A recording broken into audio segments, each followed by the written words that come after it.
Teman-teman, sebelum nonton jangan lupa ya, klik like, subscribe, and share.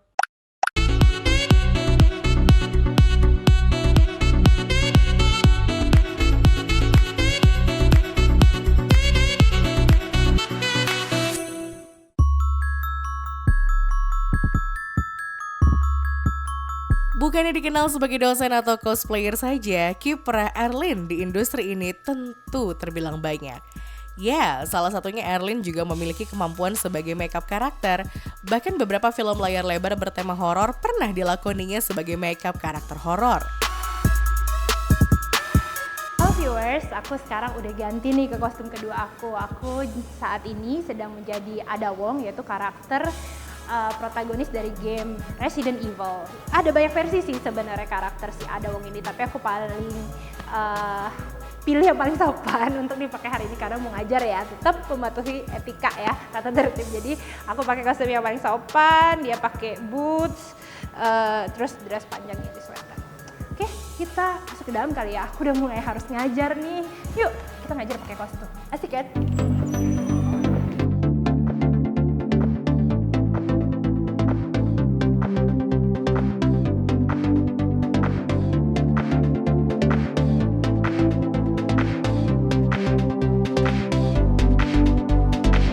Aku itu selain sebagai dosen dan juga profesional cosplayer, aku juga adalah makeup artist special effect untuk perfilman, makeup artist beauty juga.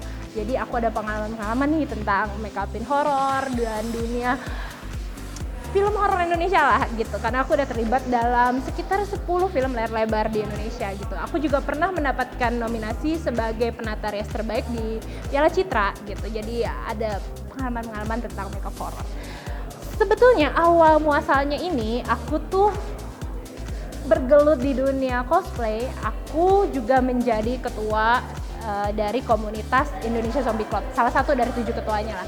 Nah di situ aku sering banget nih makeupin karakter zombie yang dari film-film, misalnya kayak The Walking Dead segala macem gitu, dan mewakili promosinya juga dari The Walking Dead di Indonesia gitu, dan kita ngadain acara-acara perkumpulan zombie dan segala macem, dan aku di situ baru mulai makeupin special effect zombie gitu, dan sampai sekarang keterusan aku jadi makeup artist untuk dunia perfilman Indonesia, terutama film-film horor.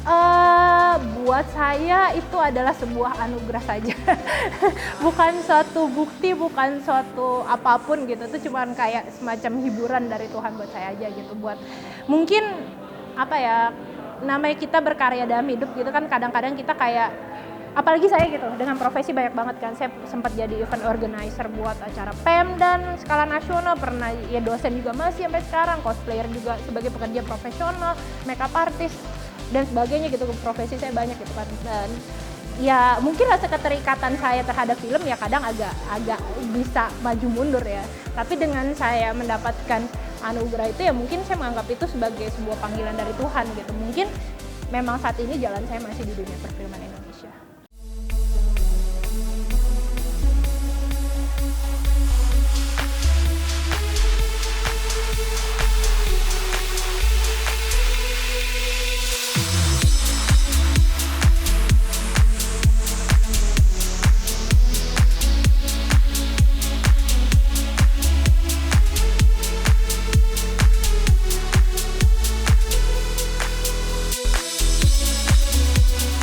Ya, kalau untuk makeup effect gitu kan, biasa kan ada yang namanya jenisnya makeup karakter tuh ada painting gitu kan, misalnya kayak cat pakai minyak atau water base nggak mungkin dipakai buat film ya, itu kan cuma buat ini doang. Ada juga alcohol base dan segala macem, itu levelnya masih painting gitu kan. Di atasnya itu ketika ada elemen-elemen tambahan di wajah yang atau kulit yang menonjol atau tempelan, itu namanya prostetik gitu. Dan prostetik itu bahannya pastinya ya harus yang aman di kulit gitu. Kalau saya pribadi pasti kayak misalnya kayak yang terkenal tuh kan latex gitu ya, yang mudah dicari gitu. Latex itu ada grade-nya gitu. Ada yang untuk latex untuk barang-barang gitu, ada latex yang buat ngelem gitu, ada latex yang emang buat manusia gitu. Jadi kita harus tahu banget mana yang aman, atau sebutannya hipoalergenik lah, itu aman untuk kulit manusia. Saya pribadi sih nggak begitu suka pakai latex. Saya pribadi lebih suka pakai silicone base atau disebutnya third degree. Itu ada dia ada komponen kimia A sama komponen kimia B digabungin jadi satu, baru dia bakal mateng kayak gitu. Karena saya udah berapa kali nyetok latex gitu, terus kayak latexnya itu udah harganya 500.000 lebih gitu, tiba-tiba udah mateng gitu, mereka udah kayak mengeras gitu di botolnya, jadi kayak saya harus buang gitu, saya udah buang sekitar 3 botolan gitu, jadi kayak gitu. Jadi makanya latex itu sudah dikendalikan dan makanya saya lebih pilih pakai produknya silikon. Dan semua produk untuk special effect itu harganya ratusan sampai puluhan juta sih gitu. Jadi jutaan sampai puluhan juta gitu. Jadi kayak ada produk-produk dari lem apa segala macam juga khusus, pembersihnya khusus gitu, catnya khusus gitu. Jadi semuanya membutuhkan produk-produk yang khusus gitu, jadinya itu yang bikin special effect sebenarnya harganya mahal. Proses untuk sekali pengerjaan itu beda-beda ya, tergantung tingkat kesulitannya, desainnya, dan segala kondisinya juga gitu. Dalam kondisi yang ideal di mana kita bisa make upin di tempat yang terang, dengan pencahayaan baik, dengan udaranya dingin, sehingga objeknya tidak berkeringat gitu ya, aman lah, tidak ada kendala seperti itu. Terus juga balik lagi apa yang mau kita tuju, misalnya cuma kayak painting itu juga tergantung, misalnya dia cuma kelihatan semuka atau tangan, kaki, ya itu cepat gitu kan. Tapi kalau sebadan, saya pernah waktu itu untuk film Iblis Dalam Darah gitu kan, ceritanya make upnya kayak setan itu seakan tidak berbusana gitu, jadi dia harus diwarnain dari ujung rambut sampai ujung kaki gitu, dia juga nyeker gitu kan, tidak bersepatu, itu wah itu lama banget, kita bisa 3-4 jam sih. Emang sama kok, bukannya kita nyelelet gitu, emang di Hollywood pun juga sama gitu. Kalau full body painting, even kayak film Marvel dan sebagainya itu bisa makan 4, 5, 6 jam gitu. Itu painting doang gitu, belum lagi pengaplikasian prostetik dan detail-detail makeup sebagainya gitu. Itu bisa makan waktu berjam-jam sih, pasti minimum 2-3 jam itu udah minimum lah. Standby di set itu biasanya itu 2 jam sebelum mulai syutingannya, kamera roll. Ya, kamera setup tuh jam berapa tuh ada tulisannya ya. Kenapa harus 2 jam sebelumnya? Biasanya kru itu datang 2 jam sebelum take ya. Pemeran itu datang 1 jam sebelumnya, biasa kayak gitu. Kecuali ada kebutuhan makeup effect bisa lebih lama.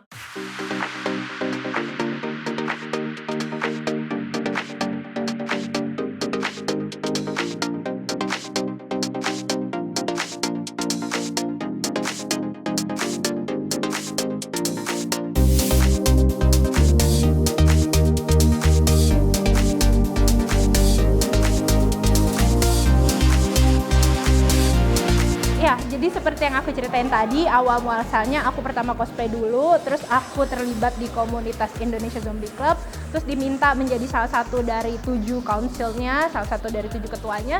Ya di situ jadi aku salah satu makeup artisnya juga untuk komunitas itu, dan kita kayak sering banget diundang ke banyak stasiun TV, semua stasiun TV, semua talk show, koran dan sebagainya, dan di situ kita pasti diminta untuk make upin zombie kan, dan di situ ya zombie nggak mungkin satu kan, kalau Dracula satu bisa gitu, jadi zombie kan banyak banget, jadi kita harus make upin banyak karakter. Disitulah aku mulai belajar sedikit tentang makeup effect, tapi sih sebenarnya belum banyak. Habis itu aku berguru sama salah satu teman aku, dikasih tahu basicnya tentang makeup effect, prostetik dan sebagainya, dan di situ aku ngembangin kemampuan aku.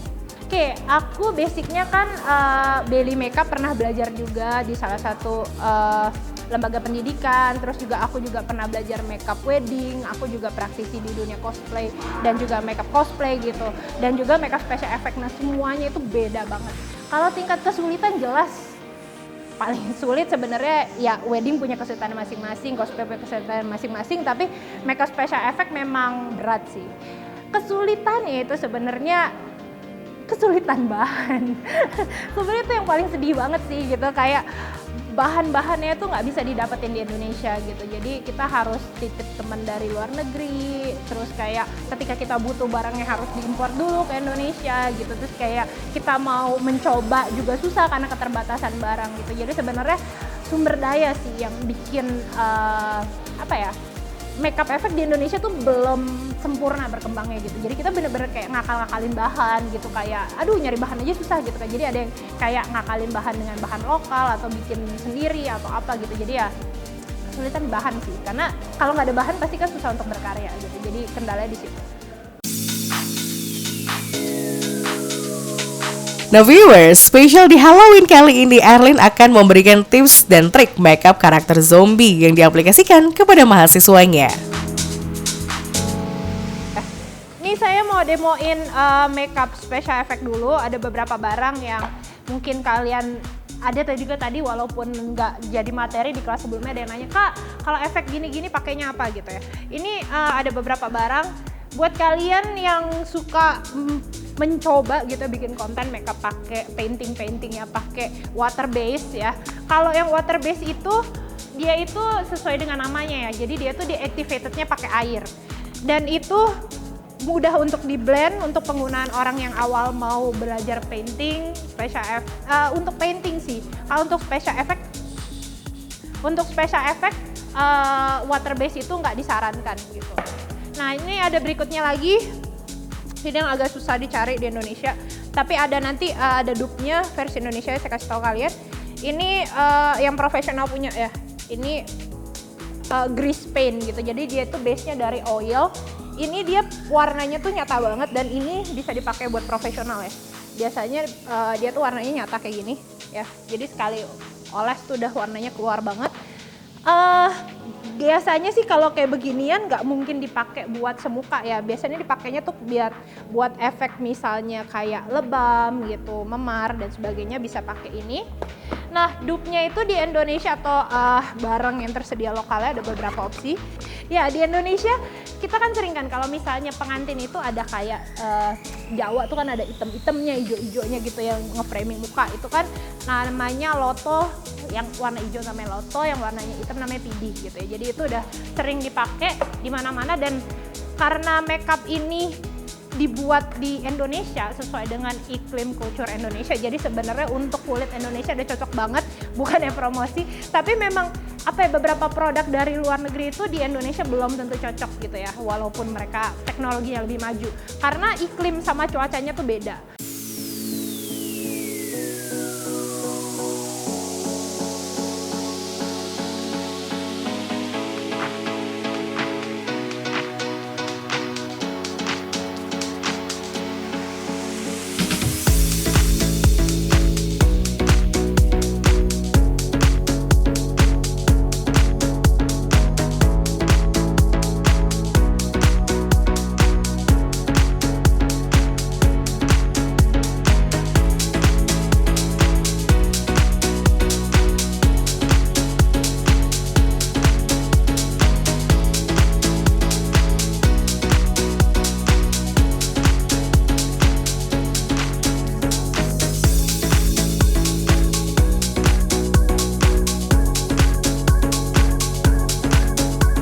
Karakter di Indonesia menurut saya maju mundur banget sih, sedihnya gitu ya, malah lebih maju dunia cosplay dibandingkan makeup karakter. Karena apa ya, memang sebenarnya industri film horor Indonesia udah mulai giat lagi kan setelah COVID gitu, orang udah mulai semangat lagi bikin film-film lagi, udah banyak mulai produksi film. Cuman ya balik itu sih, kendala paling utamanya adalah di Indonesia tuh susah banget untuk bahan bakunya itu gitu untuk makeup special effect, karena kalau nggak ada bahannya kita susah gitu untuk melakukan efek-efek tertentu lain sama Hollywood atau di negara lain di mana produknya tuh tersedia dengan lengkap gitu. Jadi itu jadi kendala dan ya kadang-kadang juga proses produksi yang agak-agak roro jonggrang gitu ya. Jadi kayak mepet-mepet gitu kan, sehingga proses tadi yang idealnya saya bilang dari kita baca, brainstorming, tes makeup, kadang-kadang proses ideal itu ditinggalkan ya. Itu jadi sayang sih gitu. Jadi kayak pasti kualitasnya harus dikompromitasi ya. Jadi kita nggak bisa terlalu eksplor banget gitu. Banyak keterbatasan loh. Jadi ya sebenarnya makeup efek di Indonesia masih maju mundur kata aku.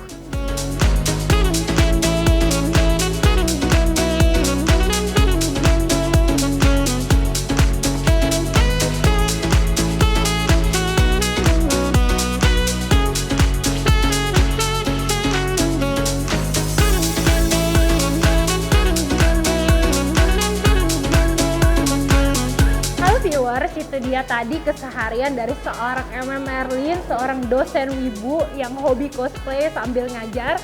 Kalian udah ngikutin aku dari pagi-pagi makeup dulu, terus pakai kostum, cosplay bareng murid di kelas pas ngajar. Terus sampai dengan sekarang nih aku lagi makeupin zombie ya. Aku udah capek banget, udah keseharian. Oke? So, happy Halloween. Bye.